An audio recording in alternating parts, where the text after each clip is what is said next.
क्या हो रहा है मुझे? ये बालक मेरा ही तो पुत्र है, तो इसे स्वीकार क्यों नहीं कर पा रही हूं मैं?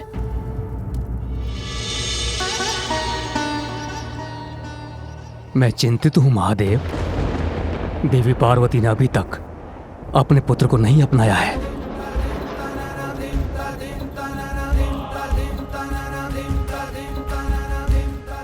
अतीत की छाया जब तक किसी के मन मस्तिष्क पर छाई रहती है, उसे कष्ट ही देती है, जिसका एकमात्र समाधान व्यक्ति का शीघ्र अतिशीघ्र उस अतीत से उबरकर वर्तमान को स्वीकार करना। अपने अतीत के प्रति देवी पार्वती का मोह भी अवश्य टूटेगा।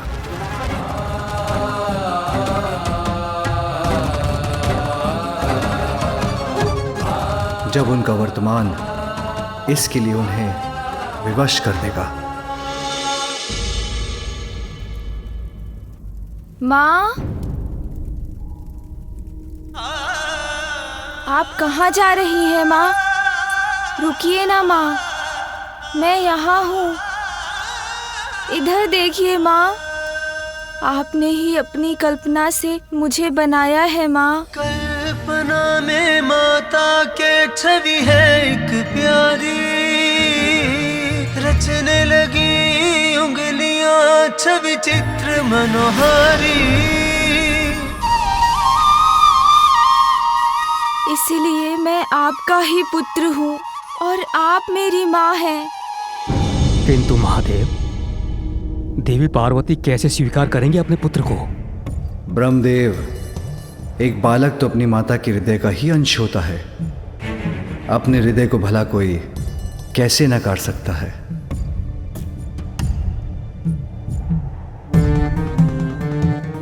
अभी अतीत के प्रभाव से भ्रमित हैं देवी पार्वती, किंतु एक बार ये भ्रम के मेघ छटेंगे तो उन्हें वर्तमान स्पष्ट रूप से दिखाई देगा। वो अपने पुत्र को इस रूप में पूर्व से कहीं अधिक स्नेह देंगी।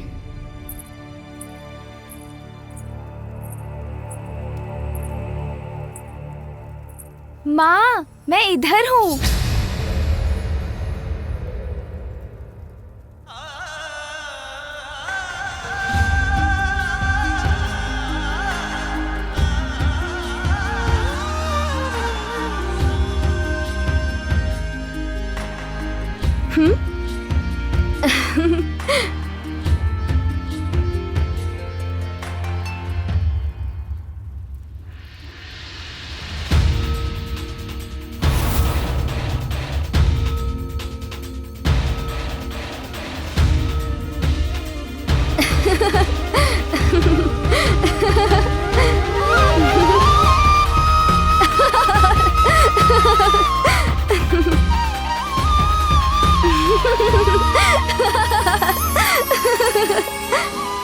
माँ, इधर देखिए।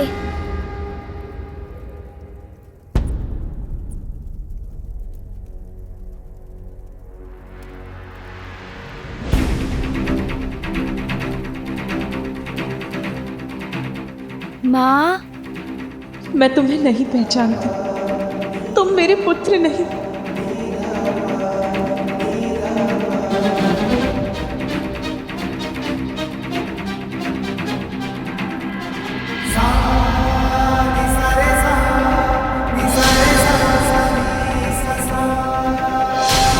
माँ मुझसे दूर क्यों जा रही हैं? हमारा कार्य तो पूर्ण हो गया, फिर हम यहाँ रुके क्यों हैं? मेरे विचार से अब हम देवताओं को प्रस्थान करना चाहिए। नहीं इंद्रदेव, अभी वो समय नहीं आया है। यदि मैं आपके स्थान पर होता तो यहाँ से जाने का विचार तब तक नहीं करता जब तक कि देवी पार्वती अपने पुत्र को गजमुख के साथ स्वीकार नहीं कर लेती। क्योंकि यदि उनकी क्रोधाग्नि पुनर्जागृत हो गई और उन्होंने अपना रौद्र रूप धारण कर लिया तो आप सभी पुनः संकट में आ जाएंगे। मेरे स्वामी उचित कह रहे हैं। हम सबको देवी पार्वती की सहायता के लिए यहाँ उपस्थित रहना चाहिए। जैसी आपकी आज्ञा प्रभु। नहीं नहीं, मेरा पुत्र तो। माँ,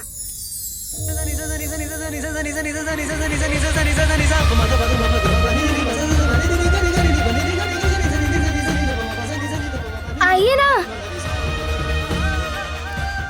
ना माँ, शीघ्र आइए ना माँ, मैं ही हूँ आपका पुत्र। माँ, कहाँ जा रही हैं माँ? रुकिए ना माँ, मैं यहाँ हूँ, इधर देखिए माँ।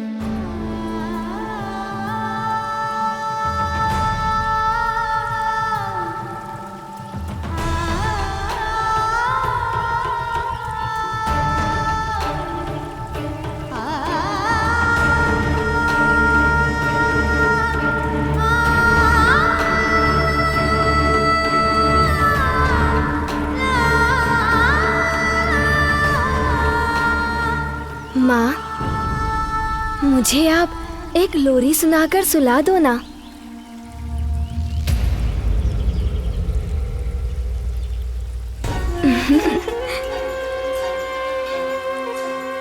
माँ, मुझे स्मरण है, आपने मुझे लोरी सुनाकर सुलाया था।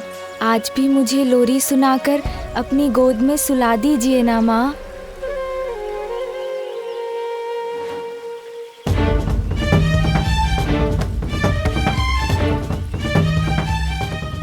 नहीं नहीं, मेरा पुत्र तो। माँ,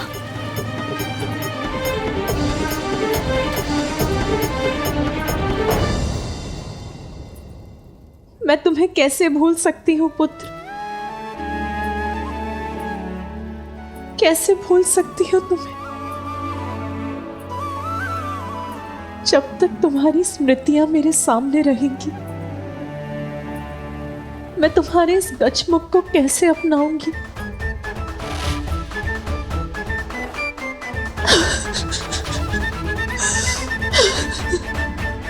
मेरे अनुसार नेत्र पिता के हैं, किंतु इनकी सौम्य और मन भावन मुस्कान आपकी है देवी पार्वती। कितनी मनमोहक मुस्कान है, जैसे चारों दिशाओं को प्रकाशित कर रही हो। आओ पुत्र, यहाँ आओ, मैं तुम्हारा जीवन धन धान्य से संपन्न कर दूंगी। इतनी प्रशंसा मत कीजिए इनकी। इतनी प्रशंसा से कहीं किसी की कुदृष्टि ना लग जाए। पुत्र,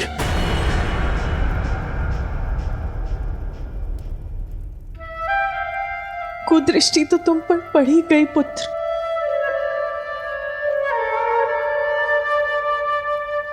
माँ,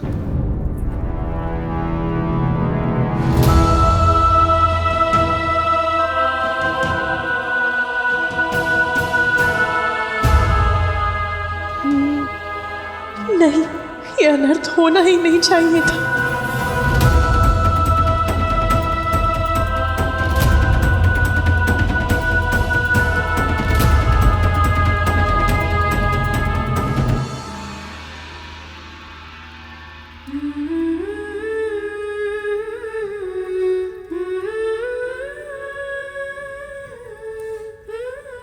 मैं मन से प्रयास कर भी रही हूं, फिर भी उस बालक में मुझे अपना पुत्र दिखाई नहीं दे रहा। उसके प्रति मेरा स्नेह, मेरा वात्सल्य उमड़ ही नहीं रहा। मेरे पुत्र के साथ मेरी स्मृतियां रह रहकर उमड़ आती हैं। उसका स्मरण कराकर मेरे हृदय को दुखी करती है। जहां देखती हूं उसी का मुख दिखाई देता है। मैं जहां जाती हूं उसी का स्वर सुनाई देता है। मेरा पुत्र जो मेरे मुख पर मुस्कुराहट बिखेर गया, जो मेरे लिए मोती लेकर आया, जो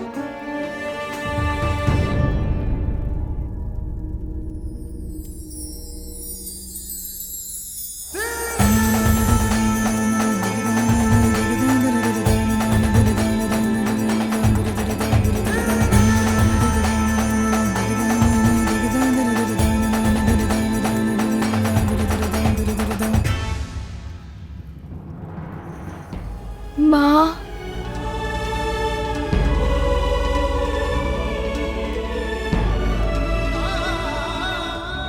मेरा पुत्र जो मेरे लिए ये बेर तोड़कर लाया था, अब कौन हंसाएगा मुझे? माँ, कौन बेर तोड़कर लाएगा मेरे लिए? किंतु माँ, मैं तो आपका वही पुत्र हूँ, फिर आप दुखी क्यों हो रही हैं माँ? मैं तो अभी भी आपके मुख पर मुस्कुराहट ला सकता हूँ।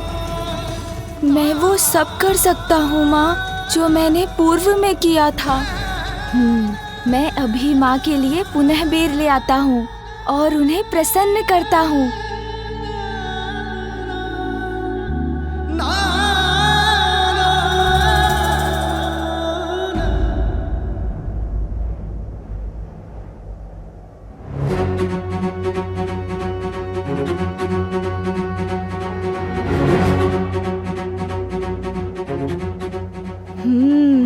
यहीं से तोड़कर वो बेर मैं ले गया था।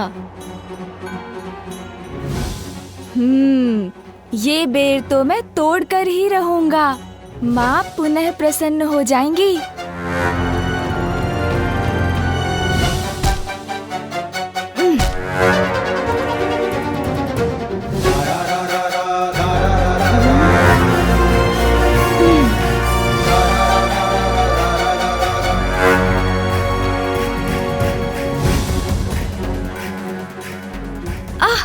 मेरे नवीन कान जी, आप ऐसी तीव्रता से फड़फड़ाएंगे तो मेरा ध्यान भटक जाएगा।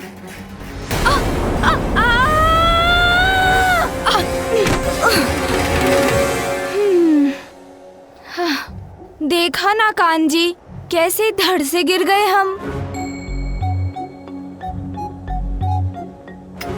किंतु कुछ भी हो जाए, असफल नहीं होऊंगा। माँ को मनाने के लिए बेर तो अवश्य तोड़कर ले जाऊंगा।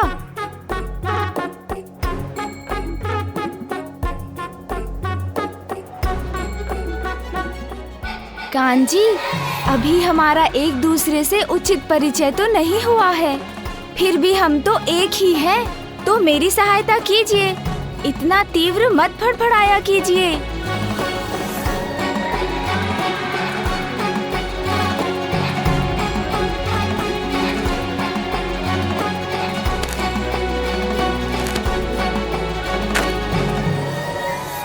पार्वती का दुख कैसे बांटूं, कुछ समझ में ही नहीं आ रहा है। जो दुख का पहाड़ पार्वती पर टूटा है, उसे संभालने के लिए हमें तभी उसके साथ रहना चाहिए था। सच कह रही हो विजया। उस बालक को देखकर अपने अशांत मन को शांत करने के लिए हम तो इतनी दूर निकल आई हैं, परंतु हमें अविलंब ही पार्वती के पास पहुंचना होगा।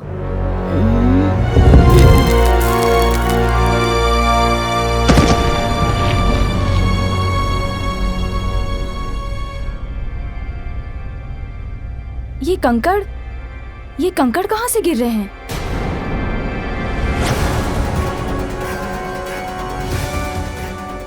अरे बालक, वहाँ कहाँ चढ़ रहे हो? क्या करने का प्रयास कर रहे हो तुम? अरे बालक नीचे आओ, चोट लग जाएगी। मुझे लगता है हमें अतिशीघ्र पार्वती के पास पहुंचकर ये बताना चाहिए। ये बालक, चलो।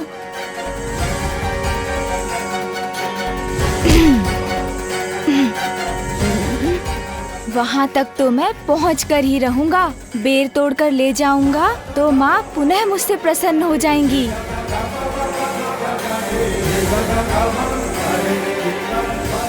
अरे सूंड जी, अभी कान जी को समझाया था, तब आपने सुना नहीं। आप सभी नवीन अंगों को एक एक करके समझाना पड़ेगा मुझे। इतना महत्वपूर्ण कार्य है, उसमें मुझे रोकिए मत, सहायता कीजिए मेरी।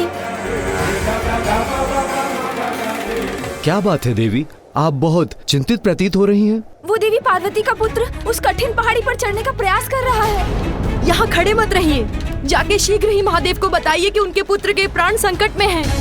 जाइए, चलो शीघ्र चलो पार्वती, तुम्हारा पुत्र तो पर्वत पर चढ़ रहा है। इतनी ऊंचाई से अगर वो गिर गया तो ज्ञात नहीं क्या होगा।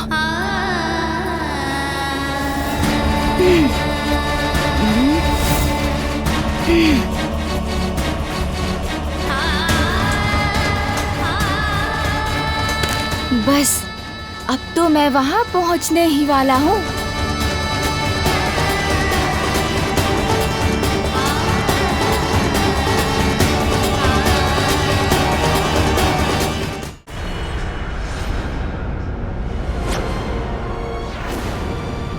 रुक जा।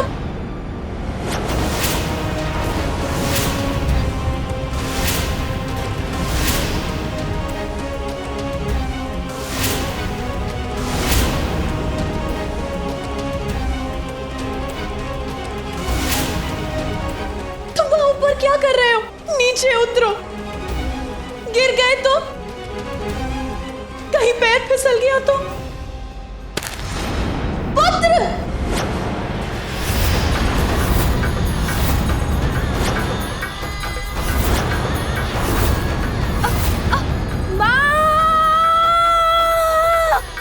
मैं माँ के लिए बेर नहीं तोड़ सका। माँ! माँ!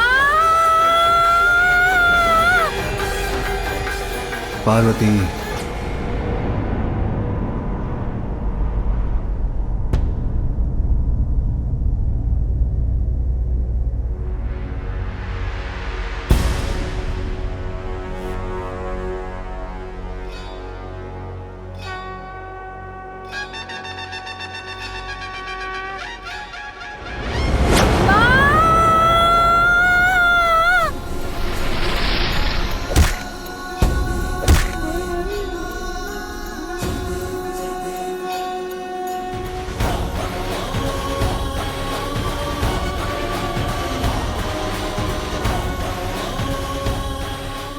गिरने से तो बच गया, किंतु अभी भी उस पर संकट छाया है। वहीं अधर में लटका है वो। माँ, इधर देखिए ना माँ, कुछ भी तो नहीं हुआ मुझे। मैं तो पूर्ण रूप से सुरक्षित हूँ माँ।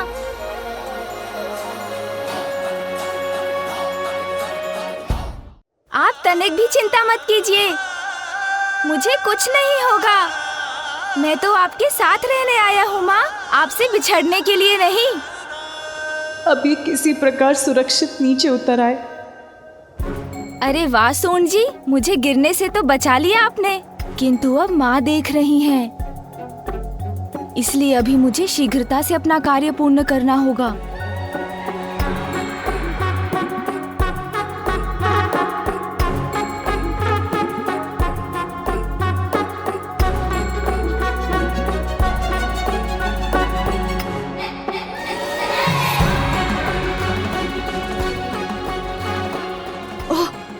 संतुलन बिगड़ा तो संकट में पड़ जाऊंगा। यहाँ तो एकाग्र होकर संतुलन बनाकर चलना होगा।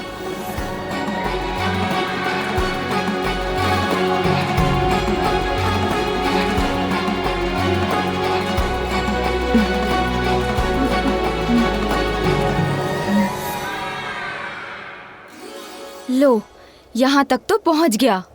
अब एक बार पुनः ऊपर जाता हूँ। स्वामी, ये पुनः ऊपर क्यों चढ़ रहा है?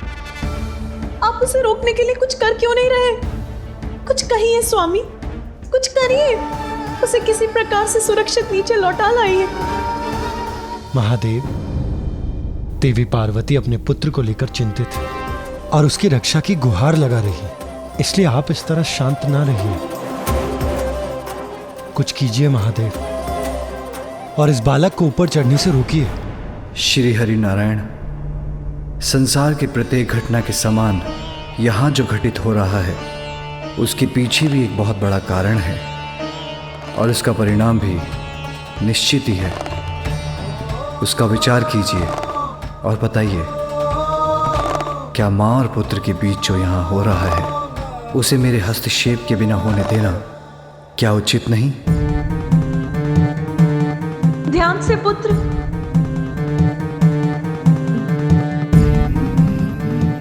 उचित है महादेव, उचित है।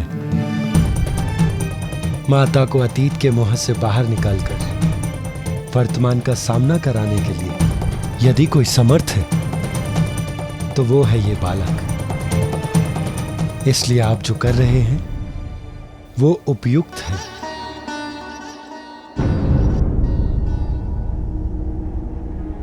ये कैसा हठ है? ये फिर ऊपर क्यों चढ़ रहा है? हाँ, यही तो है वो बेर जो माँ को प्रिय है। इन्हें माँ को दूंगा तो वो मुझसे अवश्य प्रसन्न होंगी।